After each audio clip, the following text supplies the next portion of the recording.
Yo, Shortbox Nation. Hello again. Welcome back, and thanks for pressing play today. If you're brand new, welcome to the show. I'm your host, Botter, and this is the Shortbox Podcast, the comic book talk show where we bridge the gap between the panels of your favorite comics with the people who put their blood, sweat, and tears into making them.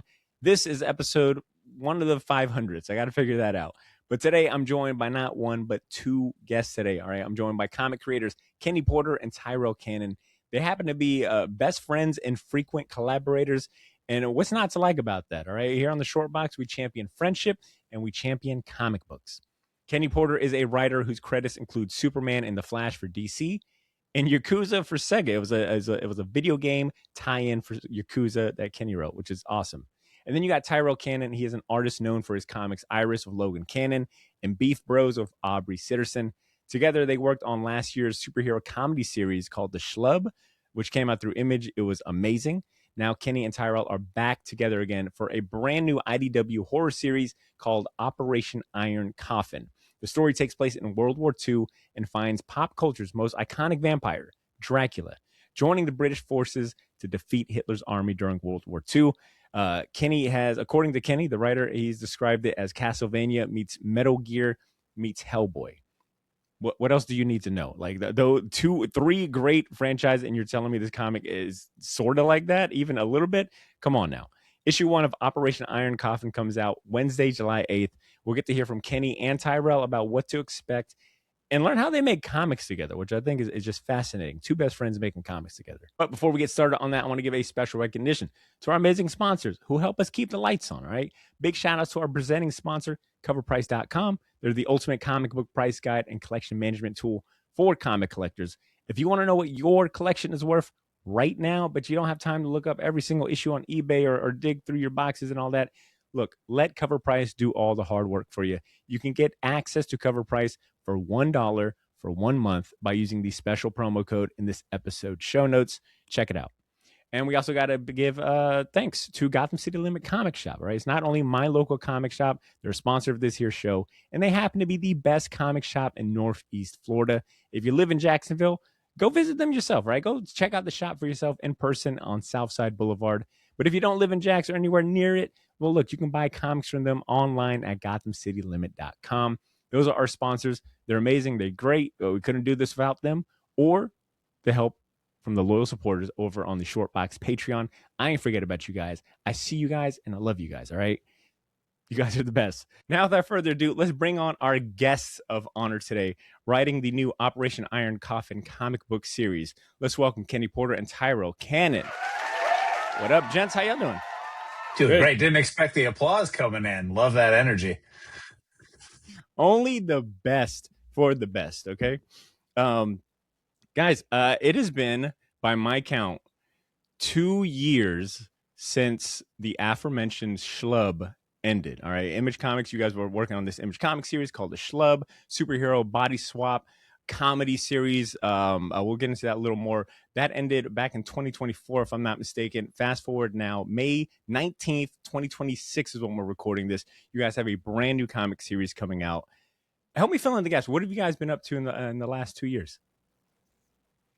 A ton. I've been working on a bunch of books. I've been writing a lot. I'm doing a new Superman series for DC called Superman Father of Tomorrow. And then I'm also taking over writing duties on Power Rangers with Joe Esposito on Power Rangers Unlimited. So we got a big giant series going on there. So I've kept busy, but the whole time I was like, I got to work with Tyrell again. Hell yeah. I got to find an excuse. So we were just constantly, I mean, we chat every day anyway, but we were also just like, hey, aside from bullshitting, we should definitely do another book sometime soon. So that's what I've been up to. Hell yeah. What about you, Tyrell? Yes, similar to Kenny, I've been just busy with other projects. I wrapped up my book Eris, which I released via Kickstarter, and that's sort of been a passion project I've been working on for a while. I did a lot of work on a book that still hasn't come out, I can't talk about. And then I did a couple shorts. I did an issue of Free Planet for Aubrey Sitterson, issue number 8. Hell yeah. And I did a short Fantastic Four story for Fantastic Four Fanfare, and that was written by Daniel Warren Johnson. Hell now I'm doing this. Damn right. I guess how long did you guys have the idea for Operation Iron Coffin? Was it in between after the Schlub, or like, has this been kind of brewing and being worked on for a while now? Yeah, I had started to get the like germ of the idea after the Schlub about a year later. And once I came up with it and kind of had the big visual hook, I talked to Tyrell about it. And Tyrell, you could say how you felt about it when I when I pitched you the concept. I said that sounds cool. I think I said I'd draw that, and Kenny's Yeah. like, really? And I said, yeah. Well, then I say, okay, but what's the story? Yeah. Because the pitch, it was just bomb drops out of a bomber, zoom in, you see it's a coffin, hits the train, Dracula comes out. I was like, oh yeah, totally. Yeah. And I was like, there is a story and an emotional arc. I want to give people the cool movie trailer moment. That's how I pitched it to Tyrell. I was reading, I think there was like a sci-fi article write-up about this. I think they had like a preview, and in it mentioned that Operation Iron Coffin is like a spiritual successor to the Bram Stoker novel Dracula. So I guess, Kenny, if you'll take this one, where's the bridge between Bram Stoker Dracula to Nazis, World War II, vampire virus? Like, where was I guess what's the genesis of the idea? Where did that come from? Sure, yeah. So I love the novel. Tyrell and I both love Dracula and a bunch of its incarnations, like wherever the character shows up. But in the original novel, which I read a bunch of times for school, read for fun, there's a very specific moment near the end when, spoiler alert for a 100-year-old book, but when they kill Dracula and they behead him, Mina Harker, who he's been pursuing throughout the book, notices that when his head is detached from his body, there's a moment when his face looks content and more human again. And that part always captured my imagination. I was like, ooh, why has no one ever done anything about that? About like his demeanor changing after he's been killed. So that was a very big inspiration for part of this story, which people will read when they read the first issue, is a Faustian bargain about how he comes back. He doesn't just resurrect under his own power. He makes a deal in the afterlife, a very specific deal with a specific mission, and that comes with a big drawback he wasn't expecting that sets him on this emotional journey. So that's where the idea came. And then the rest of it was just inject the fun pulp stuff that I love of like Indiana Jones and Hellboy, of that sort of mystical World War II sort of thing. And I thought it was a really good way to explore like what's the difference between one of the classical monsters from mythology and our folklore versus the real types of monsters that we make as human society, like the real types of horrible people. So that's where it kind of stemmed out of the novel. And then we weren't afraid to just be like, well, we're going to make it crazy. There's no way we're going to stick like super period accurate, but there are a lot of fun historical things that we put in it. Yeah, I will admit I've never read the novel, but after reading this first issue, I'm like kind of I added it to my to find list next time I go to the used bookstore up the street. I guess, Ken, if you don't mind taking this one, I guess like people with just a cursory knowledge of Dracula, like someone like myself, I know who Dracula is. I've never read the novel. Is that important to jump into here, or no? You don't have to have read the novel. We kind of sum the novel up in a splash page of like what happens at the end. And like, basically, if you've seen any movie version of it, you're even like a little bit familiar with like Dracula is a very powerful vampire. He got vanquished. That's all you need to know. So you don't have to read the whole novel. I'm not going to have sections of the book where people are I'm like, so now if you remember on this page back in the novel, last time in Dracula. Yeah, last time on Dracula Ball Z. Hell yeah. This happened. I would not do that to Tyrell, and I would not do that to everybody else. I would not make him draw recap pages the entire book. So yeah, you don't have to have read the novel or watched any other movies, as long as you just know that like Dracula's like the most famous, most powerful vampire, and this picks up at the end of his original story. Hell yeah.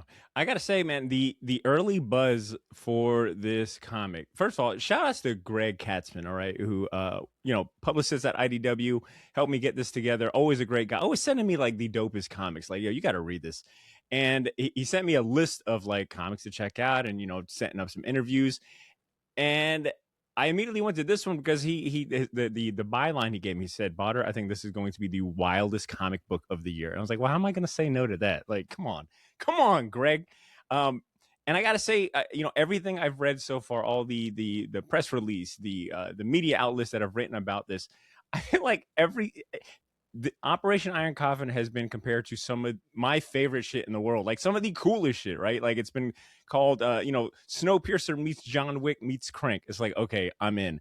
But then I think Kenny in an email, or I'm sorry, in an interview, you called it, Spawn meets Wolfenstein meets Indiana Jones, and then there's like Metal, like there is so many comparisons. And at first I was like, man, this is the bar is very high. And I got to say, I read the advanced preview twice now, and yeah, you guys live up to it. Like the espionage kind. If you like, first of all, real quick, are you guys video game heads? Like I think you guys are, like big video game buffs. Hell yeah, a little bit, yeah. Okay, because when I saw the Metal Gear comparison, I'm like, only a real head would dare to compare something to Metal Gear, knowing how trippy and crazy that series. One of my favorite series, by the way. But yeah, the first issue is absolutely incredible, and I feel like anyone with common sense will check out the first issue just based on the buzz in the comparison. But maybe Tyrell, you can chime in here. But for the people that maybe need a little more convincing, what would you say, in your opinion, is in store for readers? Well, we have a really crazy nonstop ride, and it's not nonstop action. There's tons of action, but there's nonstop emotion and nonstop horror and nonstop kind of pontification about the nature of evil, like all the things that Kenny and I both love, from movies and television and anime and all that. And I think part of the thing that sets the book apart is the kind of pulpiness that we've dove into with it. And that seems like something that I think everybody enjoys, but right now I'm not seeing as much of that in comics. And I would say the same thing with the art. I'm trying to do art that feels a little more visceral, a little more animated, a little more high energy, a little more blood than maybe you're used to seeing in a lot of modern comics. And so I think that it's the kind of comic for people that love comics, that have read comics for a long time and just love, everything about it, whether that be great quips or insane panel arrangements or whatever. I think that we bring a lot of comics love into it. And so that's one thing I think sets us apart. I'm glad that you brought up the blood and the action. Very high octane. This is the one time it doesn't feel like corny to say high octane action, because it really is, man. There's a lot of action, and to your point, there's a lot of pontification. There's a lot of like deep thoughts going on. Am I bugging, or is the first issue kind of like oversized? Right, I think the preview I had. It is, yeah. Oh, come on now. Yeah, all three will be oversized. First issue is 40 pages, and the second two issues are 30 pages each. That is how you do a new. That is how you do a new number one. I appreciate that. I did notice, that this is coming out under the IDW Dark imprint. So, for those that might not know, the imprint from IDW that houses the publishers like horror comics, more of their darker, more mature comics. So I guess, Tyra, is it safe to say that you kind of had like free reign to like really amp up the horror, the gore elements, the action? And was there anything that was off limits? Because it feels like you guys really had a chance to like, just get into the story. I think, we get notes occasionally from our awesome editor, Dave, but very rarely I don't think I've heard a note yet that said, could you tone the gore down a little bit? We told him up front, we said, if we're going to do this book, it's got to be hard R, man. It's got to be Grindhouse. It's got to be, Ninja Scroll. It's got to be really, it's got to be high energy, lots of violence, and that helps us sell a lot of kind of the things that we're talking about at the heart of the book. If we can do these different types of violence, and so they haven't given any pushback on that. The only thing that we've all of us, Dave and Heather and Kenny and I are trying to be conscious of is there is historical context, and so anytime we make references to actual historical kind of tragedies, we try to make sure that we're doing that in a way that isn't trying to make fun of it or anything like that, right? Try to pay reverence to any kind of real world horrors that we're referencing in the book. But then when we get into the more fantastical stuff, then we can really go nuts with it. Okay. I wasn't sure, Ken, if you wanted to chime in there. Well, I mean, he said it perfectly. That's exactly how just like he might draw, but Tyrell is very good at the spoken word as well. So I'm just here a gas bag chatting after typing all day. But Tyrell summed it up perfectly. Yeah, we try to be very cautious about all of the real world stuff that happened because like it's horrible, it's terrible, tragic stuff that humanity it's going to be a smear on humanity forever. And we want to make sure that whenever we showed that stuff, it was really respectful to the fact. We didn't want any of the real world stuff to be made too fantastical. We wanted to represent that accurately, and everything else around it, the villains, the situation that's separated from that could be fantastical and big. So we didn't want to take away from any of that historical stuff because it's an important thing to talk about and to showcase. But it is really important in our story in terms of talking about, like I said, what makes someone or something a monster, and what kind of and not to spoil issue 1, but also like what's the difference between a monster and a devil, which is what we dig into big time in the philosophical side of it. But there are fun history things in there too. Like the train is based on an actual Nazi gold train that went missing that year. So it's like a what if, like, oh, this is what was really going on the train sort of thing. And then correct me if I'm wrong, Tyrell, but I think you said that the design of the train was pulled from some blueprints of actual trains that they were building and developing.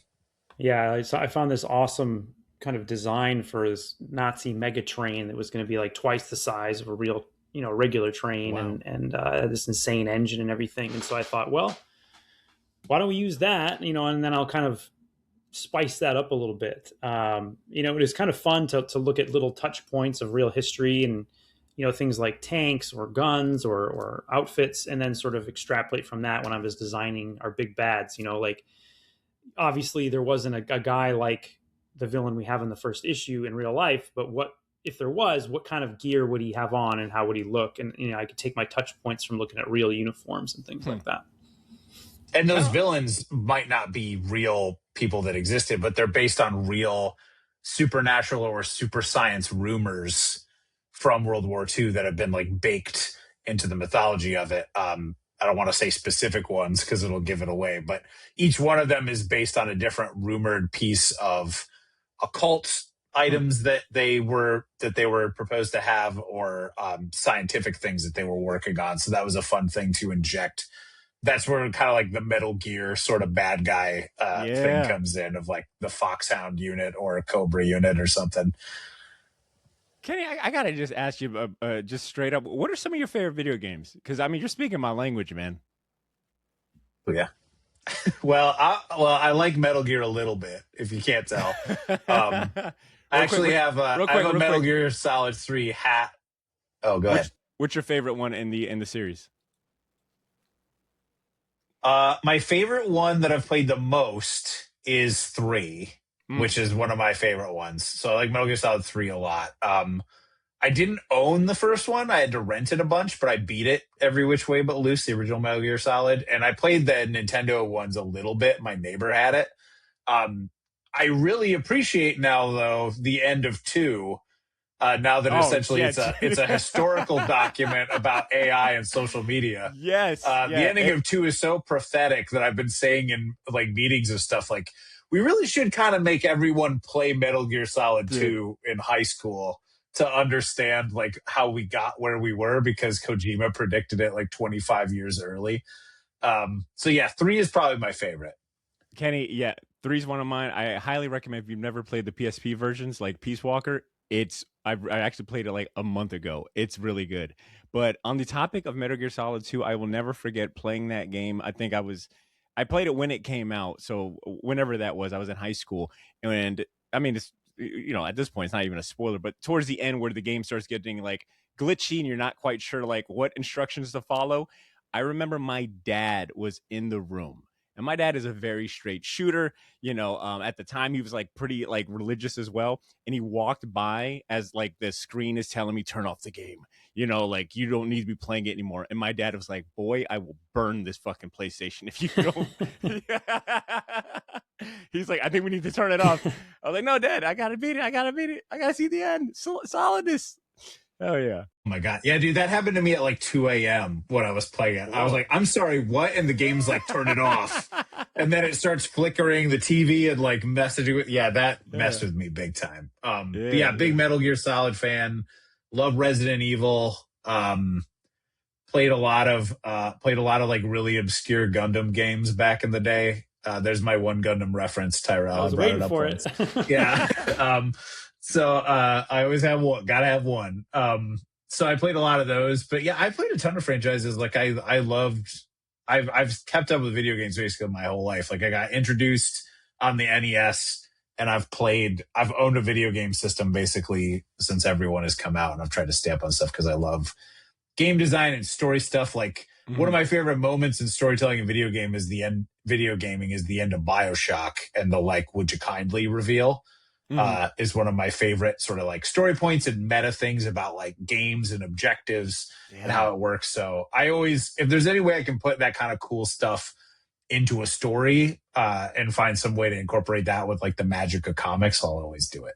Man, a man of culture, I see. Both of you. Tyra, it sounds like you might be a Gundam head too. A little bit.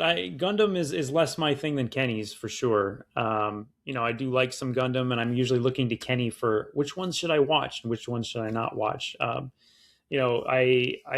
definitely, for games, I'm more of like Doom, like any Doom game, any Resident Evil game, any Dead Space game. Those are all me for sure.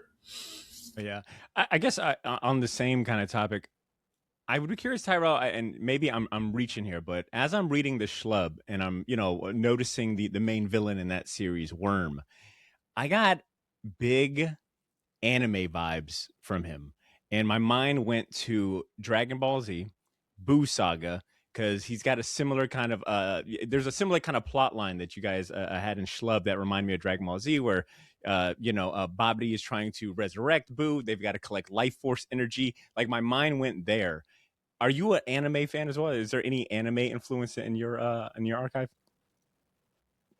Oh, for sure. Anime, huge influence, especially pre 2000 stuff. The stuff that's hand animated. That's my spirit animal. Anything by Katsuhiro Otomo, anything by Kawajiri. All those guys are just my favorite. And for this one, we were channeling a lot of like Kawajiri, like Ninja Scroll, Vampire Hunter D, but also stuff. If you go back to stuff even before that, like Fist of the North Star, the hyper violent stuff is kind of what I was thinking a lot about, but also in a lot of the character design for both the Schlub and for Operation Iron Coffin. In a lot of anime, especially stuff like Dragon Ball Z or the Kawajiri stuff, Wicked City, they always have these really interesting and iconic character designs that are a great exterior that shows you how the character's dangerous, but also hints at their interior and sort of their personality. And so that's what I'm always trying to do with our character designs in our books is to give them that sort of interior exterior thing. As soon as you see, Tesai in Ninja Scroll, you get the character inside and out, right? And the same thing when you see our Dracula, you start to get this sense of what type of character he is, like not just how he fights, but how he feels. Yeah, I think that definitely came across not only in Operation Iron Coffin, specifically the spear, the guy that Dracula fights in issue 1. Awesome design, awesome weapon usage too. I mean, the way you drew the action scenes and the choreography, superb stuff. But then even the Schlub too, man. I mean, obviously, I know we've got the main hero, but something about Worm and his character, just the designs, the stuff around his arms, the way he moved. Yeah, man, you've got a really kinetic energy to your comics, and it's just fun. You guys make fun comics between Schlub and then now Operation Iron Coffin. I can feel like the heart and the charisma that you guys have for the like telling these stories, making these comics. It comes through big time. So that's a compliment I wanted to pay you both. Thank you, man. Thank you, Tyra. I'm noticing that. My pleasure. My pleasure. Tara, I noticed that for Operation Iron Coffin, you're not only doing the art, but you're also doing the coloring. Is that something that you tend to do on other projects? Do you enjoy coloring your own stuff? Does it change your process any? Yeah, I I do enjoy it.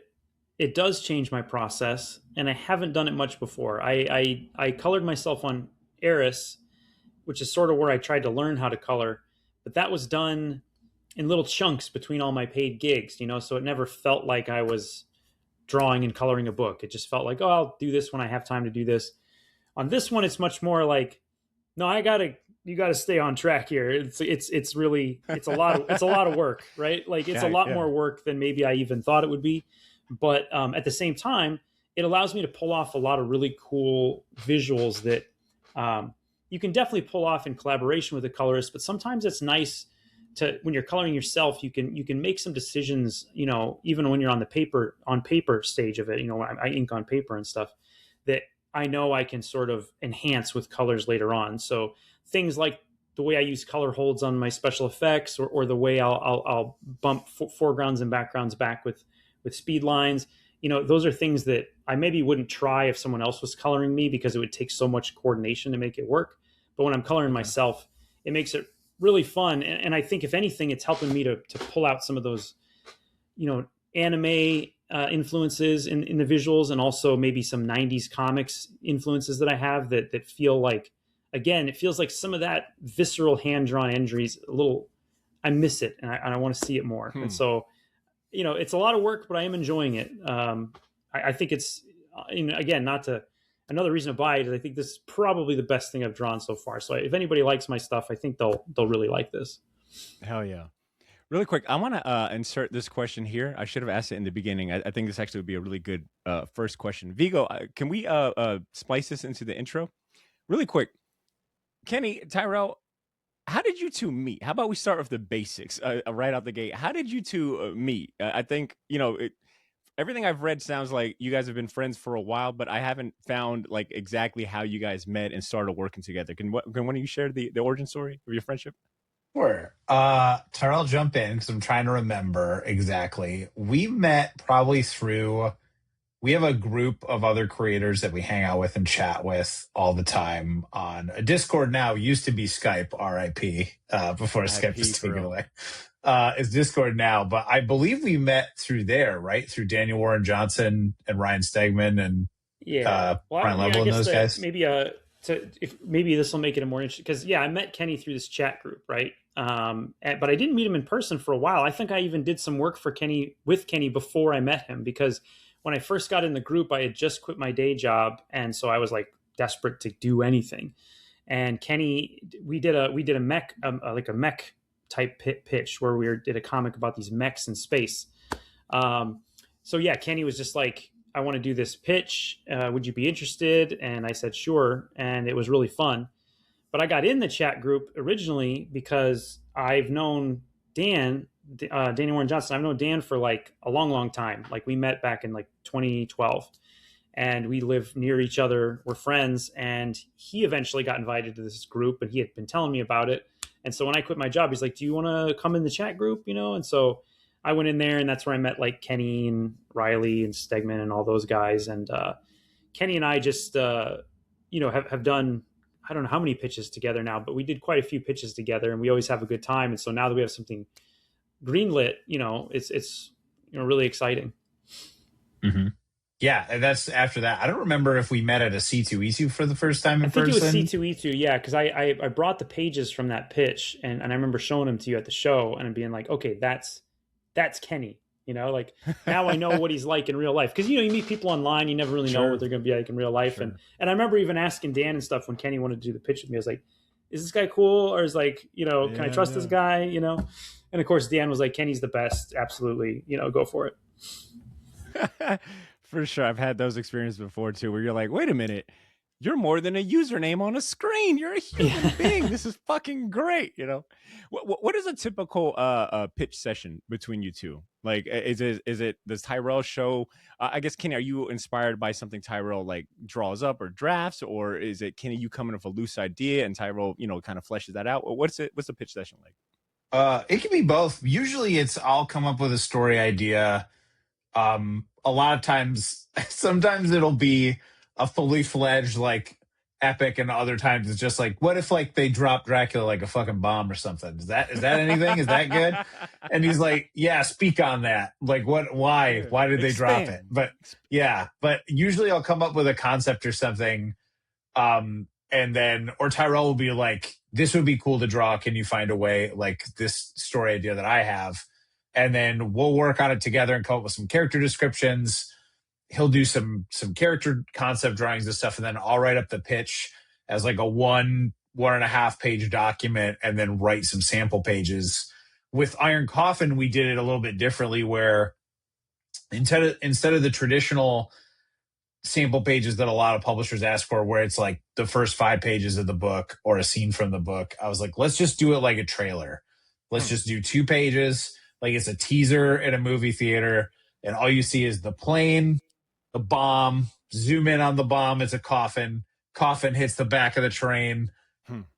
Nazis get squished. Dracula comes out. He's like, you're boned. And like, that was like, that sells it. And the rest of it, we can explain the emotional journey that he goes on and all the other characters. So that's really how it comes together, is kind of like we work back and forth. I send the pitch. He gives me notes on things like that could be better, either like in the script pages or in the pitch. And I'm very like, I am not super prescriptive with my scripts. Like I'll do full script.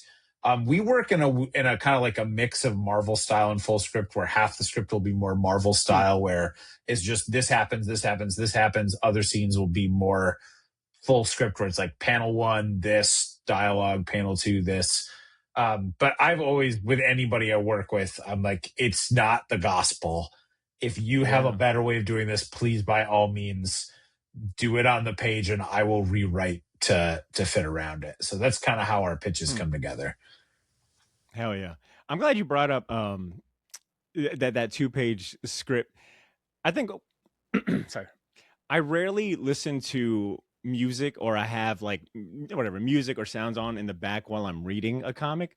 But I got to say, I think Iron Coffin might be the one exception that I would be open to having something playing in the back. And I think it's a mix of the subject matter, how badass the action is. I think, Tyrell, your kinetic energy, I mean, just how dense some of these panels are.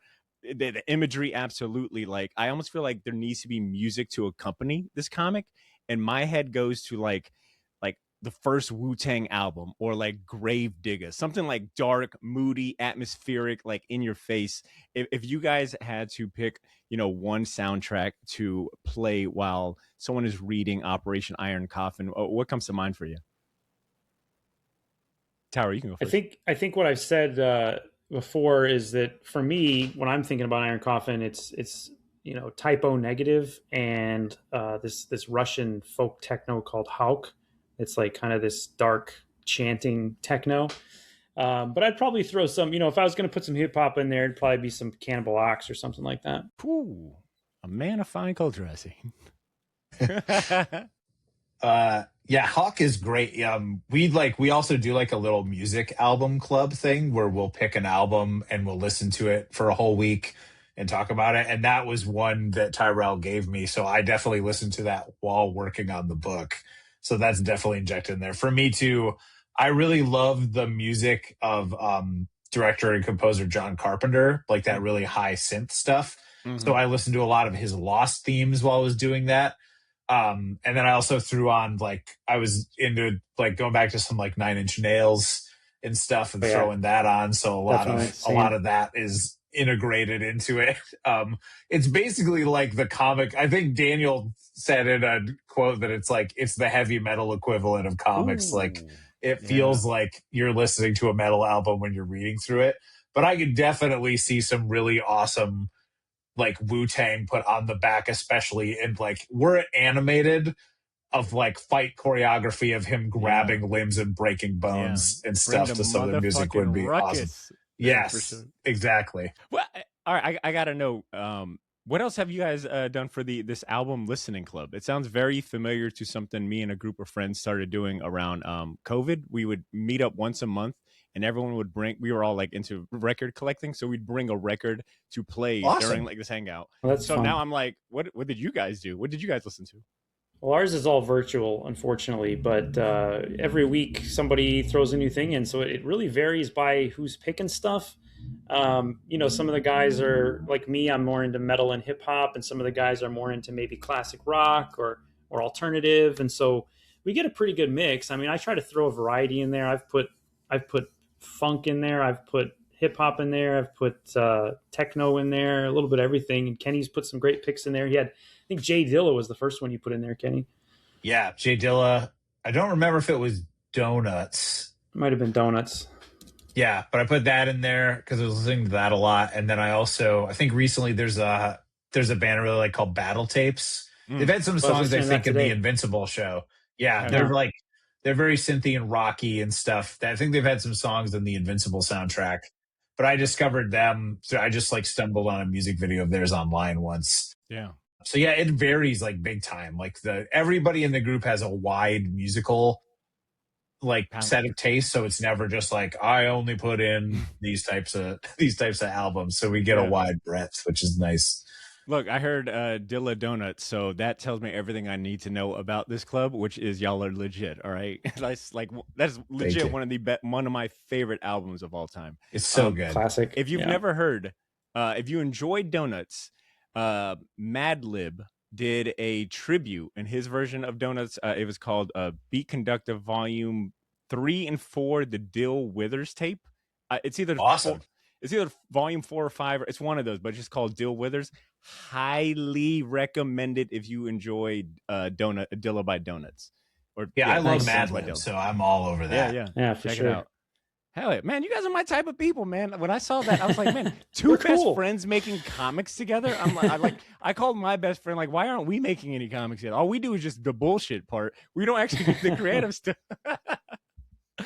All right. That's the hard part of like having a friendship and then giving each other homework. Yeah. Well, you know what? Speaking about friendship, you guys brought up Ryan Stegman. In the afterwards section of the Schlub trade paperback, which is available, by the way. I know I keep bringing up the Schlub. We're here to talk about Operation Iron Coffin, but I think you got to check out the Schlub if you are a fan of superhero comics. Fused with some comedy and a body swap story. Highly check it out. But in the afterwards section of the Schlub, which, by the way, I should mention, Ryan Stegman, co-writer of the Schlub, alongside Kenny Porter, Tyrell Cannon. In the afterwards section of the Schlub, Kenny, you wrote that getting to write with Ryan Stegman and collaborate with Tyrell was one of the greatest moments in my writing career, is what you said. What's a close second, and what made working on the Schlub so fun? I'd say a close second would be this book. It's pretty tied because I've been really lucky this past year to work with a lot of really great collaborators, like Danny Earls on Superman and Alessio Zano on Power Rangers. Like, I don't know what got put in my water that's like just got me clicking on like pages, but everybody I've worked with, luckily, whatever electrolytes are in there, they're pumping them everywhere else because I've just gotten to work with so many awesome people who are like great collaborators and stuff that bounce back and forth. This one is really special to me because it's something that we made up and it's ours. Like, it's a completely creator-owned thing. The experience on the Schlub was fantastic because it was originally Ryan's story and he was going to do it just himself. He was going to write it and draw it. And then he realized he would never have time to do that. So he came and asked me if I would co-write it with him, which we've been friends for years, bounced ideas off of each other and stuff all the time. I told him I was happy to do it. So he had a basic outline, and essentially we would just get on the phone and talk out. Like, we knew what the ending was. So we knew where we were always going, but every issue we just get on the phone, talk and hash it out, just like old school Marvel stuff. I'd go type up our notes, arrange it into scenes and pages. We'd bring it to Tyrell, who would take it, give his own great notes. So like, we could put this in here, this and there. Then I would talk to Ryan about it, do some more beats, script it. He'd give notes. So it was very like Marvel style the whole time. Cool. And that one, the scripts were way more Marvel style. Like, there was just like little hints of dialogue and stuff, which we realized, you could speak to that of why we decided not to do that again. Well, it's fun to do that, but sometimes it does help to know where some of the words are going to be, so that I can leave room for them. Because I really think about where the word balloons are going to go and stuff. And, but yeah, I mean, it was like, that book was so fun because there was so much just talking and collaboration, and there is with this one too, but it was fun because we had a third person in there. And then of course we had Mike on colors, bringing a whole new kind of different kind of energy to it as well. And it just, for me, that book was huge too, because it was my first Image book, which was the thing I've wanted to do since I was 12, was have a book at Image. And it was my first time working with a colorist that I was just like in awe of Mike's work. And so, and then of course, Kenny and Ryan, I mean, it was fantastic. Yeah. I guess, Tyrell, was there any, real quick, big shout outs to Mike Spicer, by the way, one of the best colorists in the game right now. His colors in the Schlub, per the usual, remarkable, right? Like, the dude is a master at pigments. But Tyrell, I was curious, did you feel any pressure, I guess, having someone like Ryan Stegman, right? Like, big time, and like, this is Ryan Stegman after, Venom fame, Marvel fame, Spider-Man, all this stuff. Like, did you feel any pressure to like come extra correct, seeing that as like, Stegman was a writer on this, or would see your artwork? Yeah, sort of. Yeah, sort of. I mean, I'm not that impressed with Ryan, but no, for real though. Part of it was that, I sort of come from a lot of my previous work and the world that I live in here in Chicago is very alternative comic scene. And when I first kind of got in the group, I wasn't super abreast of Ryan's work, so I didn't have a starstruckness about him. But I was obviously seeing his work because in the group where we show our work to each other all the time. And I was just like, oh my gosh, man, like this guy, he can draw anything, like why does he want me to draw this book? How am I going to I was afraid he was going to give me notes and that he was going to be like, this isn't good enough and blah, blah, blah. And so I was a little nervous for that reason. Cause he's such an accomplished artist and is, just a really smart artist that I was sort of like, I don't know if I can do this, but it was kind of the opposite. Ryan was sort of just like, you do what you do, man, and do it well. And like, don't let me get in your way. And was just really encouraging, which, that's really why I like Ryan. I mean, he does some cool drawings and stuff, but he does want us all to get better. And that's one thing I think we all do for each other in the group is we give each other feedback, good and bad, of like, this could be better. This could, be different, or this is great. Keep doing that. And so Stegman's really great about that kind of thing. And he's the same way. He still, to this day, the reason he's so good is that he takes feedback from people and he honestly tries to incorporate it into his work. And a lot of people that get to his level, they stop listening. And that's not Ryan. So, Man, that's awesome to hear. That's respect right there. I'm gonna ask one more question about this afterwards. I mean, it was like chock full of like some good nuggets. I'm like, oh, this is, great to ask. But Kenny, you mentioned at the end of Schlub that you had a line about what makes superhero comics great. And you said that great superhero comics inspire us to stand up and keep going, even when we feel like we can't. And I thought that resonated really well. Someone that grew up on superhero comics, that's where I got my start. I still thoroughly enjoyed them, even though my palette has definitely been diverse. I think you captured exactly what makes superhero comics great, and I'd love to hear from both of you. Kenny, you could start, but what are some of your favorite superhero stories? Like what comics did you guys grow up with? Yeah, so I was a big Spider-Man fan as a kid, as well as Batman. So both companies, but anytime I could get my hands on a Spider-Man thing or a Batman thing, I would throw down on it. So Spider-Man definitely plays into that, like, you just keep getting up. No matter what happens, just like keep getting up and going forward. And then later on, as I got older, I also got really into Green Lantern, which obviously is like all about willpower and not backing down sort of thing. So that was very helpful. Is like, I had a not so great situation as a kid. I will get into it, but that helped me a lot and inspired me a lot to keep going when things didn't look awesome, or even very hopeful.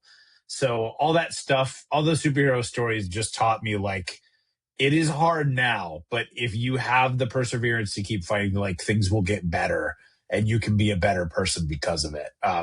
So those characters were really important to me.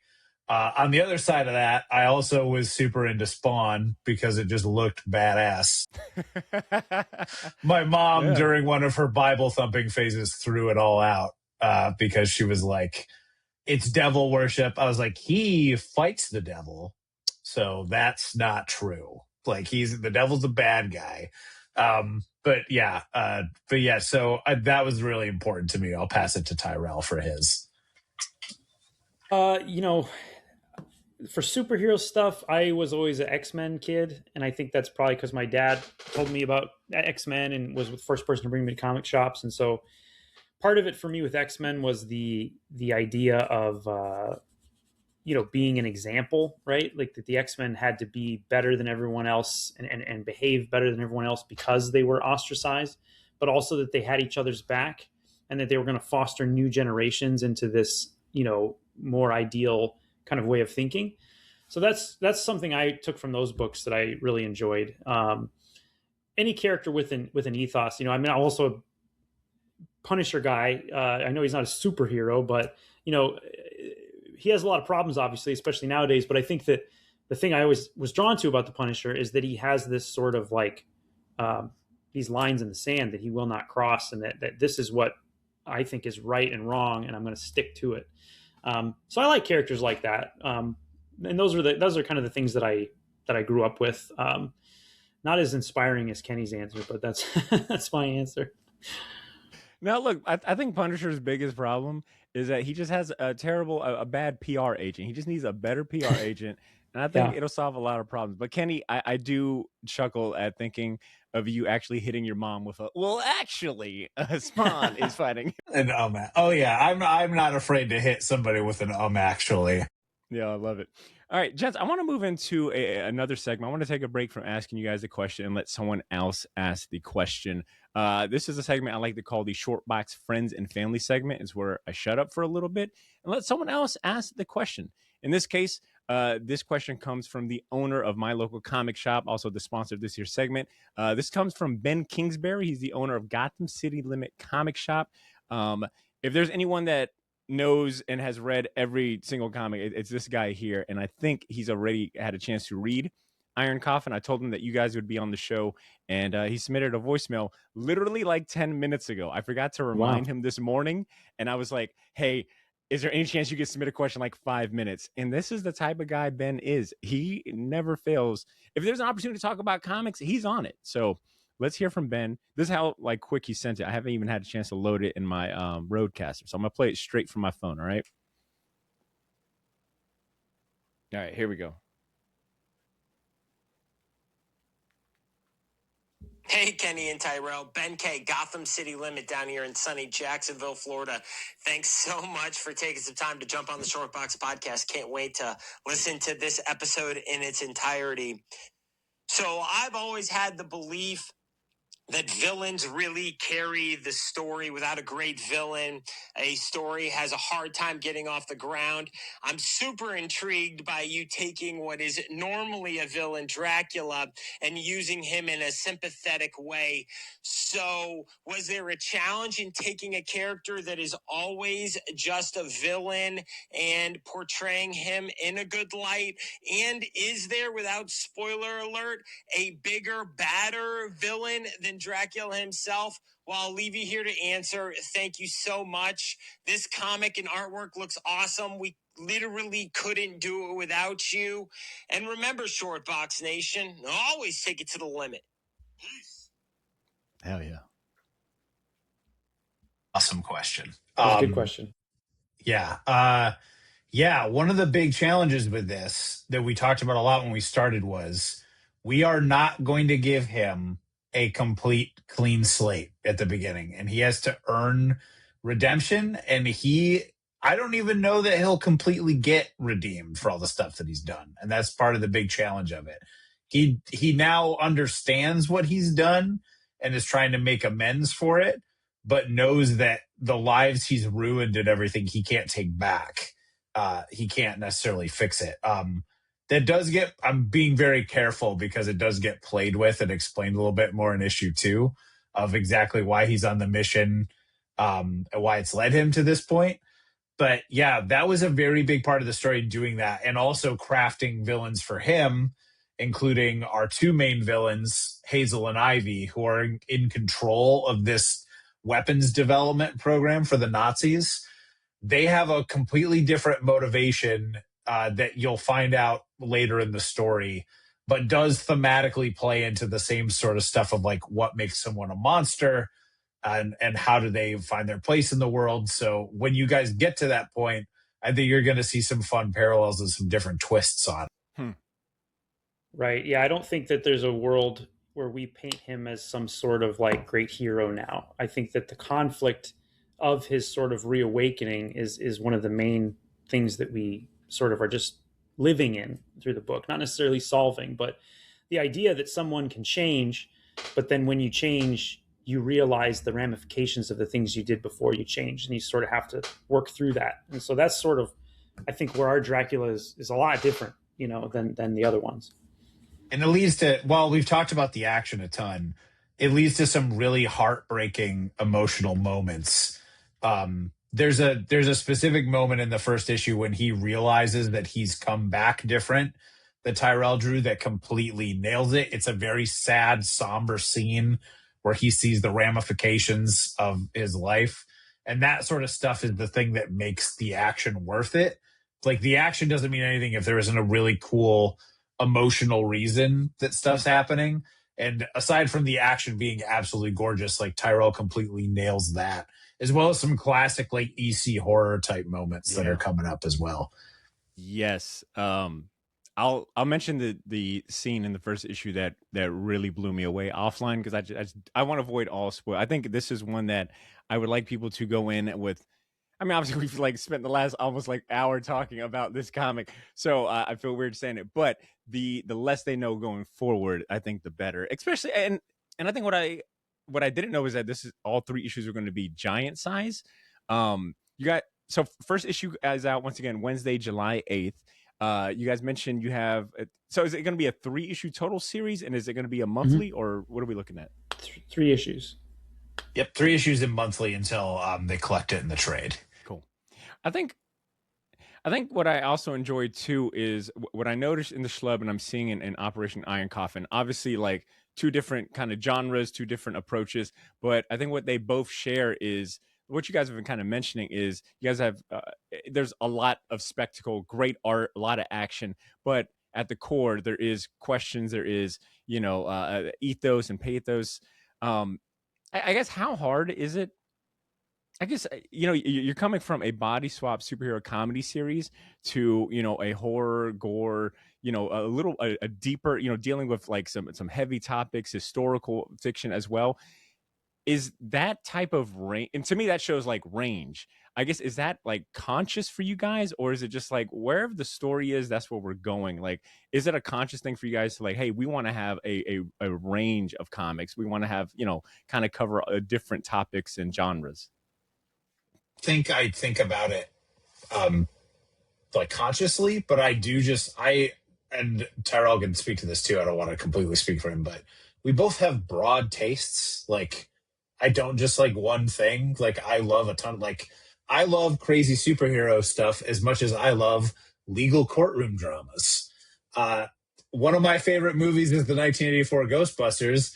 It's also All the President's Men, which is just an investigative journalism movie. So I don't ever want to be in one box where I can only tell one type of story. Like, I love so many different genres of storytelling and all storytelling that I want to play in everything. Like, I have a science fiction, like, action series with Superman coming out.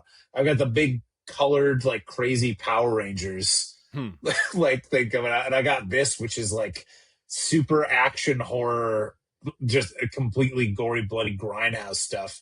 I just don't ever, I think my taste is just so wide that I'm just interested in the story and the characters, and the genre is second to whatever it ends up being. But now I'll pass over to you, Tyrell.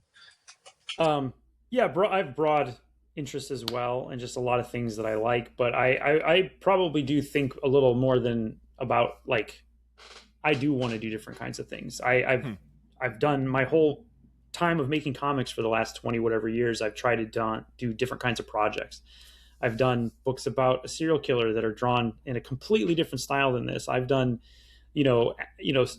comics that are more like, experimental, and I've done action stuff. And so, like, if Kenny had said, let's do another comic that's a comedy like the Schlub, I probably would have been like, well, let's try something else, and it's not that I would never do a comedy again, but right now I was like, I really want to lean into something a little different that can show that I can do scary stuff and I can do gory stuff. And, So it was a good match for me when he mentioned this project, because I think that you also become a better creator when you work in different genres. I think you automatically are just going to get stronger with all the tools of the art form, and then you can bring that to any genre that you work on. No, well said. Yeah, like I said, it was a welcome surprise coming so closely off finishing the Schlub and then moving into Operation Coffin. It was like, oh shit, they're in their serious bag right now. Kenny, I was also hoping that when you mentioned like you're a big fan of lawyer movies, I was like, if he throws in a Phoenix Wright Ace Attorney reference right now, I'd be so happy. Objection. We don't have time to get into Phoenix Wright. All right. I guess last question here.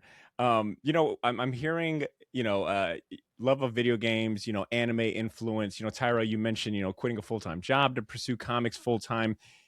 I guess just a very simple, straightforward question. Why comics? Like, why do you guys feel so strongly about comics as a medium? What is it about the medium that you think deserves like all this time and attention and effort that you put into it, versus like going into another medium or, another field? You first, Tyrell. Well, I have tried to do other kinds of work. I had a day job, which was art related in the sense that I worked in an art school, but it was an administrative job. And before that, I tried to work in Hollywood for a while, doing storyboards and special effects stuff. And, you can be an artist and choose to do comics, but it's probably for me more that comics chose me and I don't really have a choice. Because no matter how many times I try to get out of it, I keep getting pulled back in. Honestly, I think that at a really young age, it just hooked its hooks into me, and nothing else. I've done filmmaking and stuff too, but like even that, which I love doing, nothing got its hooks into me the way these panels with pictures in them on pages got into my blood. And I think about it all the time. And when I do try to make art, it always comes back to things that are interesting to me about comics. And so it's not always the best business decision to do comics, but I don't think that I have any choice. And I'm not bored with it. That's the other thing, is that I've never finished a project and been like, oh man, I don't know if I have any more ideas for comics. It's more like, okay, next. There's so many things that I want to do in comics. And so it chose me, and I'm just stuck with it. Damn, I love that. It chose you. That's cool. And on my end, it hooked me too as a kid. Like I love stories as a kid, and to me, nothing gets me more excited than like the combination of words and pictures. Like ever since I was a kid, I've been completely mesmerized by comic art and different artists, and marrying that with my love of stories, whether it's movies, books, TV. It's the perfect blend to me of all that stuff. And it's the possibilities of it are almost limitless. It's just words and pictures. You can do anything with words and pictures. You don't have a budget. Like your budget is the paper and the ink and the printing. Like that's it. Like you can do anything. And your time. Yes, and your time. It does take time. But that sort of thing, it's similar to Tyrell. Like I think about it all the time. I think about reading them all the time. Like I constantly want to find new comics I've never read or by creators I've never seen. I love stuff from other countries. Like I love Franco-Belgian stuff. I love manga. Like it doesn't matter. Just whoever's making it, like I want to see it if it's cool. So it's just the medium that I default want to tell stories in. Because other people are always like, well, you're a writer. Do you write movies and stuff too? It was like, I can and I have, but I prefer to do this because it's my first love. I love it. Like anytime I have an idea, I'm like, oh, how can I make it a comic? It's never like, it would be the complete opposite way for me where somebody would be like, I have a movie idea. I can't get the movie made. Then I'm going to try to make a comic book. Other way for me. I'm trying to make a comic book. I can't get it made. Well, maybe I'll try to make it as a novel or something, but I really want it to be a comic book because that's what I want. Yeah. I forget who said it, but someone said that comic books is the most laser focused vision, artistic vision, a medium for an artistic vision, because it doesn't require so many moving parts, red tape, a colossal budget. It's like you said, time, paper, imagination, a little hard work, etc. Absolutely. I guess in closing, I would love to hear from you guys. And what's a piece of, advice that you would give to an aspiring comic creator, but more so from the lens of someone working with a friend? I think, if you're looking at it, like the pessimistic side can sometimes be like, you don't ever want to mix your friends in business, or, that's how your friendship breaks apart. But I mean, I'm, seeing you two and you guys are getting along, you guys are producing amazing work and happy about it. Like, I guess any keys, any advice for aspiring comic creators that are working with their friends? Sure. Yeah. I'd say that, one, always be completely honest and upfront with each other. Two, it's not a problem for me because I'm always willing to do it. Anything we make together is co-owned 50-50. I'm not out here trying to be like, well, Tyrell, why don't you come make this book? But I'm going to own it. But, you could draw it, I guess, if you want to, if you really want to. No, it's all like complete 50-50 ownership. And we're just like, we're also, like I said, we're very honest with each other. Like, if I write a page and it doesn't work, Tyrell's not going to just let me get away with it. He's going to be like, I don't think this scene works. I think this page works. Try it again. And then he cracks the whip, and I get to work immediately to fix it. Like, yes, sir. But yeah, I think that just being honest with each other and having a love of the medium, and also just like finishing stuff. That'd be my advice to anybody, whether you're working with a friend or not. Like, I know so many people who've tried to break in. I'm like, well, what are you making? And they're like, I haven't made any. Like, I'm just pitching. I was like, well, if you've never made a book, why is anyone going to give you money to make a book? Like, you got to show that you can do it. I've always kind of compared it to like professional skateboarding or something, where you got to like get out there and show that you can do it. Like, you can't show up at the skate park with a resume and hand it to them. Like, if you want to get sponsored by a skate company or something, like, get to prove that you can do it. Like, Law of the Jungle. And that's my best thing, is like, make shorts if you can only make shorts, then collect them in something, or just make like a single issue comic, just anything tangible to show that you can do it, and to show editors and publishers like that you have the gumption to make something from nothing. Damn, that's well said. I would just say, I would add to that, I guess, that you shouldn't work with all of your friends, because some of them are not going to be a good match for you, right? And since you know your friends, you got to start to think about it, right? If the one friend who never finishes something wants to do something with you, do you want to do that with them, or do you not want to do that with them? Like, what's the result of that most likely going to be? And so being honest with yourself too about those things. And, whether you're friends with somebody or not, just finding the people that you sort of can creatively gel with, and where your sort of goals and your wants from like what the work is kind of line up to some degree, right? If Kenny really wanted this book to be a very somber, quiet thing, and I wanted it to be this big bombastic action thing, it wouldn't work out. And then it's the same thing, like Kenny said, you got to finish things. And so you want to find somebody, whether it's a friend or not, that brings out the best qualities in you and helps you get things done, right? And one thing I appreciate there's a lot of things I appreciate about working with Kenny, but he's always there bumping things. He's always there turning in the script right when it's due. He's always there responding to feedback right away.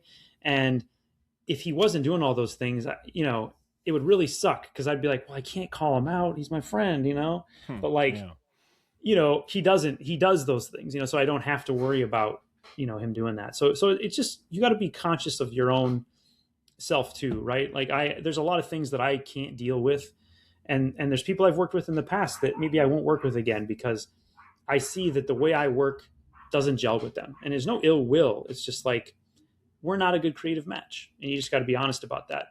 And it's hard when you're trying to break in, especially because you want to work with people, and everyone's new to you in a lot of senses. And sometimes if some big name asks you to do something, you feel this pressure to do it, but then you find out, even though they're a great writer, I hate working with them, whatever it might be. You just got to be honest about yourself and what you're capable of and what you need from the other person. It's like a marriage. It's like a marriage. Yeah, I love that. And I think that is a great way to end this amazing conversation. Tyrell Cannon, Kenny Porter, you guys have been great. Ladies and gents, this is the Shortbox Podcast, and we just finished talking to Kenny Porter and Tyrell Cannon about their brand new comic book coming out Wednesday, July 8th. It's called Operation Iron Coffin. Issue 1 is in stores Wednesday, July 8th. I think I've said that already, but it never hurts to remind you, all right? Operation Iron Coffin, buy it, read it. It is essential reading for horror fans, for Dracula fans, and just for fans of good comics in general, all right? Tell your local comic shop to hold you a copy right now. I have a feeling this is going to be one of those number ones that you see in all the news headlines, sold out, going to second printing immediately. You won't want to miss out. You don't want to be a sucker and miss out on a sweet A cover when the first issue comes out. All right. I have links to Kenny's social media and website in the show notes. I have links to Tyrell's social media and website in the show notes. Do yourself a favor, give them a follow, see what they got going on, and keep an eye out for future projects. All right. And with that being said, you guys have been great. Take care.